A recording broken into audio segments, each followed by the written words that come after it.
When you're meeting the casting director or the higher ups there, doesn't it depend on what kind of day they're having? Like, what if they're just having a really shitty day and you happen to walk in the room on that day? Could be the wrong height. They could have a shitty day. You could be too ethnic for them. I've been told some crazy things about just based on my look in those rooms. What's that like, man? Dealing with like... Damn, just for the cameras, that shit's hard to deal with. I can only imagine like being like, oh, you're like not tall enough, you don't weigh the right weight. Like, it just seems like you're putting yourself on the chopping block at all times. Yeah, that's with acting, that's what you sign up for, and you do it so often, and you audition or you walk into those rooms and you kind of have to surrender to the moment. So doing the prep work and surrendering to the moment. So if someone throws something at you, because you are so strong with knowing your character, or if you want to apply it to life, knowing who you are and being in tune with your intuition, nothing can kind of rock you. What you can do is show up in the best way as well. And, that's how I treat my life, with things like being present for the moment, making sure I'm good with me. So whatever comes my way, I'll respond to it in the best way possible. Everyone has a different level of threshold of what they can deal with. For me, I've dealt with my threshold.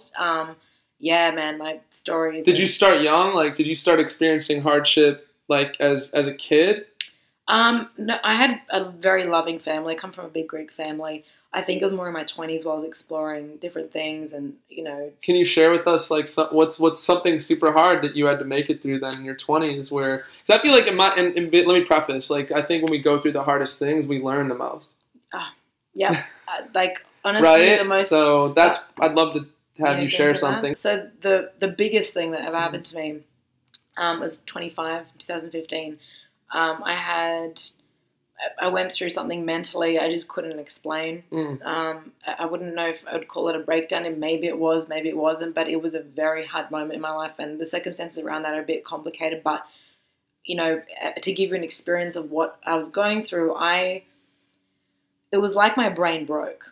And I was coherent. I could do normal things. It wasn't like there was nothing crazy happening, but it was like my brain broke. I was not in control of my thoughts. Like, I became my worst enemy, and I was like, it wasn't like these thoughts were fueled by like anything. Like, I think it was just a lot of anxiety. I hadn't dealt with anxiety or panic for a prolonged period of time, and I think I would have been in a state of absolute heightened panic and anxiety for 3 months consistently. Like, every 10 seconds for me at a period of time, I was counting to get through the next 10 seconds. Wow. Like, I would count seconds just to have a clear thought. So what that did, and I'll skip to what it is and how that's defined my life, and my moments and being present, is that it made me super appreciative of seconds. Just seconds. I felt like I was brought to my knees. I do not wish that experience upon anyone, but what it did was it trained me to appreciate seconds of my life once I got out of it. So that hits me, dude. So that was the most defining. What a gift. The hardest thing, I swear to you, it was. I can't even place it. I can't explain it anymore. But it was in hindsight now, and there's work to do after moments like that too, to kind of make sense of things. That time in my life, it was like it was a slingshot. I was like brought back till the string literally snapped. There were moments there that were touch and go for me. My mother thought, like, she's like, she'd be at work, and I had moved back with my parents at that point, and she was traumatized by what I went through. But what that did was, it was like only now I'm experiencing it at 30. That happened at 25. At 30, I'm seeing the payoff. So it feels like a slingshot. That 25 experience pulled me back, and when I turned 30 and I freed myself. Well, you've had to navigate a pandemic, though. When that happened, I was like, yeah, bring it. Because you had a 401k of like resilience. You know what I mean? I was like, I've been through the worst. Come at me. All right, time to cash in my retirement right now. Yeah. Let's go. the relationship with ourselves is paramount to me, right? It's like there's a quote that I like that said, "If there's no enemy within, the enemy on the outside can do us no harm." Oh yeah, that shit's powerful. So I feel like, did you get a shift in that where you got to know yourself? You know what you said then with like the within versus externally. It's the same thing with. I love my alone time because before I would run from it. That's what I'm getting at. Exactly. I would run to place to place. I would be constantly on the move, running away from my thoughts. If I just had forward motion, I would think I could just get away and just keep going forward, like just preoccupying with myself. I was running. Yeah. Somebody said depression can't hit a moving target. Yeah. That was kind of you, I think. You're just moving all the time. Me, but it wasn't like I was running from things that were calling at me, my intuition, that I just didn't want to listen to for whatever reason. Coming here gave me the space away from everything to do that. I'm a type of person that needs to be physically away from everyone because I get super sensitive to other people's, I guess, energies. You don't have to feel weird saying that. We're in Venice, California. You can say energy. It's okay. Energies, or just like people always wanting something from me, and it's hard for me to maintain boundaries. Yeah. So my answer to things is like just take myself out. That way I can kind of spend time on myself. So in those moments, and there's a lot of them, I got to do, and for me, creative things are my outlet, and that's where I get to do what I love doing. I write a lot of very different things, and music's a huge part of my life. I got to do things that I love that I never gave myself a time to do and just explore. I'm at a point now where I love my own company so much that anyone that comes in now, because I was running from person to person, like I was running. You mean even relationship to relationship? No, friendship more friendships. I was in a relationship for like 6-7 years. If anyone's going to come in my life, the standard is me. You have to kind of rise above my alone time with myself in order so I don't settle for things less than. Does it make sense? That's a beautiful way to put it. Talk to us about like work-life balance. Like, is that hard for you? And balancing relationships and friends and work, how do you do with that? It's hard because there's so much I want to do and there's so many people I love in my life that I just can't get around to keeping promises and sticking to them. That's a hard thing because when it comes to the moment I'm not feeling like going out and I just want to spend time with myself, sometimes it stresses me, that decision, having to make a decision, just stresses me to the point where I just want to be by myself too. Does that make sense? And I need to fill my cup, and that's doing things. Solo time fills your cup. Yeah. And I miss that when I do find that I deviate too far away. I'll get so caught up in other people, other things. I'm just chasing things all the time. I'm working now. I'm writing. I've written 2-3 kids' poetry books. Nice. Can you share a couple of like the lines? Okay, I'll read. Dear boy, sitting sky high with a fishing rod, the boy asked, "Mr. Moon, do you believe in God? I heard dreams work, but do they hurt?" He was awkward, not good at the chalkboard, couldn't keep up pace, head in space. Not good at school, he felt like a fool. Hide, don't cry, you need to stay cool. Mr. Moon, what's the remedy? My hands are buzzing with electricity. I can't stop moving, everything is so confusing. Stand up, sit down, speak up, be the class clown. Mr. Moon, is this what they call insane when you're in this amount of pain? Mr. Moon, please explain. Dear boy, I don't know about God, but roll up your rod. Hold out your hand and let me show you what I've come to understand. They took off to Munich, where they saw Brother Beethoven pour it out into music. Whisked away to France, where they saw a street dance, an art display by Mr. Monet. In Rome, they read Dante. Saw Da Vinci paint Miss Lisa. Flew to India and bear-hugged Mother Teresa. See, boy, the buzzing is magic. Make sure you grab it. Turn it into a dream like Martin Luther King's. Don't debate it, just translate it into feelings that you can hear. Paint a portrait of your fear. Just let it flow. From it, a masterpiece will grow. Sky high like Uncle Angelo's. So cast out your line, who knows what you will find. Create a world of colour, then show it to your brother. And when you're mad or feeling sad, write it out on a notepad and read it out loud to your dad. But whatever the fear, please don't disappear. I'll watch over you from way up here. Dear boy, you are not alone. He pointed to his chest and said, this is home. I must go now, the sun is rising, and soon she will be shining. Don't miss out on this day. You best be on your way. Climb back down, plant your feet onto the ground. There is so much adventure to be found. Go now, she is waking. The world is for your taking. More stories in the making. Until then, dear boy, I will be waiting. Wow, man. Yeah, he's my little dear boy. That is beautiful.